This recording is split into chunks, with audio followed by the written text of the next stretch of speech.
अब हम बात करते हैं स्ट्राइडर की। बड़ा इंपॉर्टेंट है, क्लिनिकली बहुत इंपॉर्टेंट है। It's a noisy respiration produce by turbulent air flow through the narrowed air passage.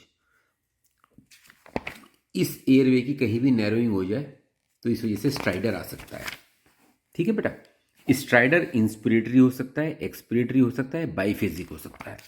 देखो, जो इंस्पिरेटरी स्ट्राइडर है वो अपर रीजन में होगा, यानी कि ग्लॉटिक, सुप्राग्लॉटिक और फेरिंग्स में अगर कहीं ऑब्स्ट्रक्शन है।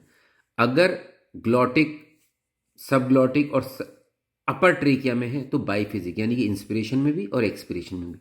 और अगर डिस्टल ट्रेकिया या ब्रोंकाई में कहीं ऑब्स्ट्रक्शन है तो आपको एक्सपिरेटरी स्ट्राइडर मिलेगा। ठीक है जी। अच्छा जी, एक और इम्पॉर्टेंट बात है, इसकी जो कॉजेज हैं, जो कंजेनिटल कॉजेज आपने पढ़े थे, ये सारे के सारे कॉजेज हैं स्ट्राइडर के। लेरेंजियल वेब मैंने बताया था, जब लैरिंग्स पूरा इनकम्प्लीट रिकैनलाइजेशन होता है ड्यूरिंग डेवलपमेंट, मतलब लैरिंग्स बन ही नहीं पाया पूरी तरह, तो नैरिंग हो जाती है, वेब्स आ जाता है, लेरिंगोमलेशिया, ये सब कॉजेज हैं।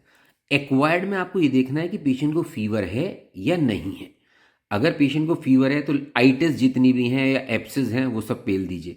और अगर फीवर नहीं है तो या तो कोई इंजरी है। फॉरेन बॉडी बहुत इंपॉर्टेंट कॉज है बच्चों में स्ट्राइडर का, बड़ा बड़ा इंपॉर्टेंट है। अच्छा जी, अब क्या क्या जैसे बच्चों में नाक में अगर देखो कोइनल एट्रेजिया हो सकता है, टंग में मैक्रोग्लोसिया हो सकता है, मैंडिबल में मैक्रोग्नेथिया हो सकता है। फेरिंग्स में, जब भी फेरिंग्स, लेरिंग्स, ट्रेकिया, ब्रोंकाई की बात है, चार में डिवाइड कर लो, कंजेनिटल, इन्फ्लेमेटरी, न्यूप्लास्टिक, ट्रॉमेटिक, बस इन्हीं में पेलना शुरू कर दो। ठीक है जी। अब lesions outside the respiratory tract हो सकते हैं, मतलब इसके बाहर से कहीं प्रेशर आ रहा है, जैसे कि वेस्कुलर रिंग्स होते हैं, ट्रेकियोइसोफेजियल फिस्टुला हो सकता है, रेट्रोफ्रेंजियल एप्सिस हो सकते हैं, फॉरेन बॉडी ईसोफेगस की हो सकती है, या नेक में कोई मास हो। अब कैसे इसको अप्रोच करें पेशेंट को? देखो, हिस्ट्री इसमें बहुत इंपॉर्टेंट है।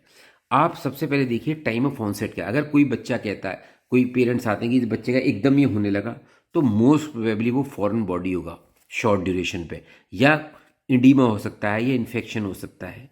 अगर लॉन्ग ड्यूरेशन का है तो लेरिंगोमलेशिया, लेरिंगोस्टेनोसिस। फीडिंग से अगर रिलेशन है तो लेरेंजियल पैरालिसिस हो सकती है, ईसोफेजियल एट्रेजिया हो सकता है।